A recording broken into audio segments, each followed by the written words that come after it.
Et sur LCF, donc nous poursuivons ce spécial live apprentissage du chinois grâce à nos invités donc de l'Institut Confucius de Paris 7 Diderot. Je me retourne vers les élèves qui sont avec nous, donc Vincent Yanel et Philippe Loara. Moi, l'action que j'avais envie de vous poser, c'était autour de l'apprentissage du chinois. Comment c'est venu déjà l'apprentissage de cette langue Pourquoi le chinois? Pourquoi le chinois? Pourquoi Vincent Yanel. Alors, bonjour à tous, tout d'abord. Alors moi, en fait, je suis, après avoir été diplômé d'HEC il y a 5 ans, je suis allé en Asie, à Hong Kong, et j'ai pu là-bas découvrir un peu la culture chinoise. À ce moment-là, j'ai compris en fait que sans connaître la langue, c'était très très difficile de rentrer vraiment dans la culture chinoise. Et vous étiez à Hong Kong. Et j'étais à Hong Kong, tout à fait, oui. Et donc c'était très difficile d'aller vraiment comprendre, de se faire des amis locaux, de comprendre la culture. Et donc après avoir travaillé 3 ans à Hong Kong, j'ai décidé d'apprendre le chinois. Mais en rentrant en France. Alors en fait, je suis allé à Taïwan pour apprendre le chinois. Je l'ai appris pendant 1 an et demi. J'ai arrêté de travailler, donc j'ai passé tout mon temps à apprendre le chinois, 15 heures par semaine. Après les cours, je faisais beaucoup d'échanges linguistiques avec des locaux. Et l'environnement m'a beaucoup aidé à apprendre rapidement la langue. Donc c'était une super expérience. Donc disons que pour vous, c'était un objectif professionnel avant tout. Alors pour moi, c'était un objectif professionnel, le fait de travailler en Asie. Ensuite, au fur et à mesure de mon apprentissage, j'ai souhaité changer de carrière, de me tourner vers la diplomatie. Donc j'ai continué d'apprendre tout en me renseignant sur les moyens de pouvoir travailler en diplomatie. Et après 1 an et demi à Taïwan, en fait, j'ai décidé de rentrer en France pour préparer le concours du Quai d'Orsay. Et vous étiez avant dans le commerce ou... Alors j'étais dans le commerce, je travaillais dans une start-up française qui fait du marketing. On avait des clients chinois. Et puis à l'époque, comme je parlais pas chinois, j'ai compris que c'était très important essentiel. C'était essentiel. En Asie, le chinois, c'est déjà une langue internationale partout, qu'on soit au Japon, en Corée, etc. On a du mal à s'en rendre compte d'Europe, mais c'est une langue vraiment qui... Je confirme, quand j'étais là-bas, j'étais paumée. Mon premier voyage en Chine sans parler un mot de chinois, c'est pas évident. Ouais. Et vous, Philippe, alors, ces débuts dans la langue chinoise? Oui, alors moi, c'est pas du tout le même parcours, puisque j'ai commencé à apprendre le chinois 2 ans après mon départ à la retraite. Je suis en fait médecin. J'étais chef de service dans un grand hôpital parisien et en fait j'avais un amour de la Chine depuis l'adolescence en fait. D'accord. Ma génération, on a tous été un peu maoïstes, vous savez. Et donc vers 20 ans, j'avais lu le livre d'Edgar Snow, une étoile rouge sur la Chine. Et ça m'avait fasciné parce que ça montrait une Chine complètement médiévale qui était absolument ahurissante. Puis ensuite, dans les années 70, j'avais vu tous les films de Joris Ivens. Joris Ivens avait toute une série de petits films d'une vingtaine de minutes sur la Chine et qui étaient absolument passionnants. Et j'avais déjà vu ce bond entre 2 périodes distantes d'une vingtaine d'années. Et puis, quand j'étais chef de service, j'étais chef de réanimation, mais on s'occupait également d'un service de brûlés. Et il y avait dans le monde 2 endroits qui s'occupaient le mieux de grands brûlés, qui étaient d'une part Boston, où moi j'étais allé, et d'autre part Shanghai, où les Chinois avaient de très très bons résultats, avec pas du tout le même type d'investissement technologique que les Américains. Et c'est un de mes assistants qui était allé et qui avait ramené des photos. Et là, j'avais découvert quand même une montée asymptotique de la Chine.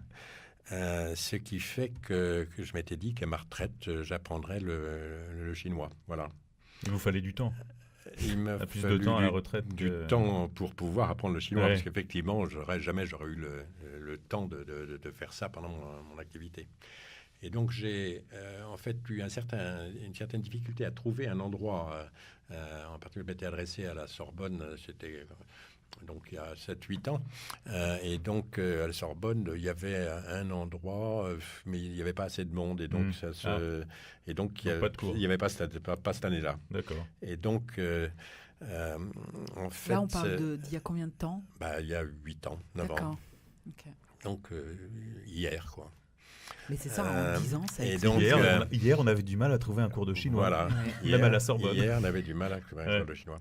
Et en fait, j'avais trouvé presque par hasard à Confucius, mais j'avais un ami, un de mes collègues, qui était doyen de Paris 7, justement, et qui, en fait, avait organisé le contrat avec Wuhan. Bref, j'ai découvert ça et je me suis engagé à Confucius. Donc, il y a 8, je dois être dans ma 9e année, en fait. Et malgré ça, je ne parle encore pas chinois. C'est un peu donc un rêve qui devient réalité. Voilà, En quelque sorte. alors c'est un rêve qui devient réalité, qui m'a permis quand même d'aller me promener en Chine 3 fois seul, pendant une quinzaine de jours à chaque fois. Et puis aussi, j'ai une activité de médecin bénévole à une association qui s'appelle Médecins du Monde, qui a une mission qui s'appelle Lotus Bus, qui s'occupe à Paris d'aider, dans le cadre de prévention, les prostituées chinoises qui existent à Paris, dans certains endroits. C'est à Belleville, non? Oui, on est à Belleville, mais à Crimée, à Choisy également. Et donc, je me sers de mon chinois dans cette activité-là, mais c'est pas pour ça que j'ai appris le chinois. Et au bout de 8 ans, alors, on parle pas chinois, vous dites? Alors, si j'arrive à me débrouiller, je suis allé me promener seul quand même 3 Non, fois parce que 15 rassurez-moi, jours. s'il faut attendre 20 ans pour arriver à parler. Si, C'est le moment de commencer, Ouais, c'est ça. Romaric. J'arrive à me débrouiller, je peux faire des premiers entretiens avec une des Chinois, par exemple, une des Chinoises de 30 minutes en leur expliquant la prévention, quand même. l'organisation, etc. Mais parler comme je parle l'anglais, par exemple, non. Et ça, dans une petite dizaine d'années, ça ira très bien, je pense. Vous parlez d'hôpitaux, notamment autour des brûlures, votre spécificité. Est-ce que, du coup, vous êtes aussi intéressé un peu à la médecine traditionnelle chinoise ou pas du tout dans le contexte, disons, de cet apprentissage de la langue chinoise aussi? J'ai vu avec intérêt la médecine chinoise. En particulier, j'avais été à un congrès à Hong Kong il y a 6-7 ans dans le cadre de mon activité et il y avait un très bel exposé sur la médecine traditionnelle chinoise. Mais c'est vrai que nous, on est quand même en réanimation, vous voyez, plus axé sur la médecine occidentale. Oui. Et la médecine traditionnelle est sûrement intéressante, mais ne rentre pas dans ce genre de... Elle est préventive. voilà, ça ne rentre pas dans ce genre de choses. Je vous propose d'écouter une de vos collègues. C'est une autre élève, justement, qu'on a rencontrée lors du Salon du Livre sur le stand de l'Institut Confucius. En fait, moi, à la base, j'ai étudié la médecine traditionnelle chinoise. Et du coup, je me suis dit que pour vraiment connaître une culture et s'y intéresser pleinement, c'était important de pouvoir dialoguer avec les gens et apprendre la langue. C'est primordial. Est-ce que pour pouvoir apprendre cette langue et pour pouvoir comprendre vraiment profondément la médecine traditionnelle chinoise, c'est aussi important d'aller dans le pays ? Ouais, c'est hyper important. Moi, j'ai vécu 1 an à Taïwan et je sais que cette expérience m'a apporté énormément et j'ai l'impression d'avoir plus progressé en 1 an là-bas qu'en étudiant 3 ans à Paris. Enfin, en faisant ma licence à Paris, j'ai progressé bien évidemment, mais beaucoup plus lentement qu'en vivant dans le pays de la langue que j'étudie. D'accord. Et oui. Non, en fait, donc moi j'anime une émission qui s'appelle Harmonie et je me demandais qu'est-ce qui vous manquait pendant vos études en médecine traditionnelle chinoise, voilà, pour saisir un peu ce que vous étiez en train de faire et la pratiquer. En fait, je pense qu'il me manquait pas vraiment quelque chose pour comprendre la médecine chinoise. C'est plus un intérêt personnel. Je me suis dit, moi... je décide d'apprendre la médecine chinoise, donc j'ai envie d'aller plus loin et d'apprendre la langue, vu que j'ai le temps à côté. Et vous continuez à pratiquer la médecine traditionnelle chinoise, c'est-à-dire vous avez un cabinet où vous faites de l'acupuncture, de la phytothérapie, non? J'ai pas encore de cabinet, j'ai fini mes études dans 1 an, donc pour l'instant j'ai pas de cabinet, je pratique sur mes proches. Et je ne sais même pas si je vais ouvrir un cabinet parce qu'en France, comme c'est pas reconnu, je ne suis pas sûre de me lancer là-dedans. Mais en tout cas, moi, je le fais dans ma vie de tous les jours. Alors, vous avez reconnu? C'est qui? C'est une de vos collègues? Je vous dis son prénom, c'est Manon. C'est Manon. Voilà, c'est Manon. une fille vraiment grande, Absolument, très jolie. voilà, Oui, en c'est première année de master. Ah bah Paris bravo, Diderot. bravo. Vous connaissez Eh ben tous vos voilà. élèves. c'est- Combien d'élèves d'ailleurs à l'Institut Confucius Paris Diderot? En 2007, on a 577 stagiaires. D'accord. Oui. Ah oui, pas mal. Oui. Donc c'était Manon, donc qui a appris Ouais. le chinois après avoir appris la médecine traditionnelle chinoise à l'IMTC, l'Institut de médecine traditionnelle chinoise à Paris. On sent Donc, que c'est vraiment indissociable, hein, cet apprentissage de la je langue pense, pour connaître pense. la culture sous toutes ses formes. Est-ce qu'on parle de cuisine ou de médecine traditionnelle chinoise? Philippe? Oui, je veux dire, la langue, c'est le premier vecteur culturel. Hein. Je veux dire, on peut rentrer dans la culture en commençant par la langue.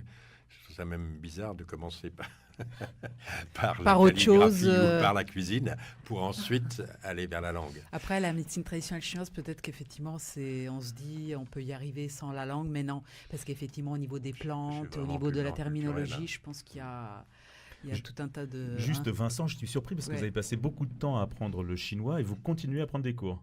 Alors oui, je continue à prendre des cours parce que je suis en fait, je prépare le concours du Quai d'Orsay. Il y a une épreuve de chinois, donc qui est assez difficile, niveau à peu près C1. Donc du C1, coup, C'est quoi un niveau C1. Alors il y a des niveaux A1, A2, B1, B2, C1, C2. D'accord. Donc C1, c'est déjà un niveau assez élevé.